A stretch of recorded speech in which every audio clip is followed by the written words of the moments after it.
মাত্র 2টি অভ্যাস তৈরি করো, 2টি অভ্যাস নিজের মধ্যে প্রতিষ্ঠা করো।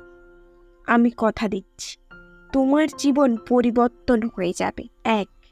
দিনের শুরুতে প্রতিজ্ঞা করো। 2. দিনের শেষে প্রশ্ন করো।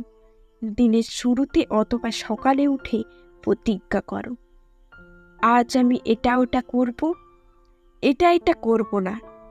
দিনের শেষে অথবা রাতে ঘুমোতে যাওয়ার আগে নিজেকে প্রশ্ন করো, আজ আমি কি ভালো কাজ করলাম, কি খারাপ কাজ করলাম, কোনগুলো আমার জীবনে উপকারে আসবে, কোনগুলো আসবে না, কোনগুলি আমার ভবিষ্যৎকে উজ্জ্বল করতে সাহায্য করবে, কোনগুলি করবে না।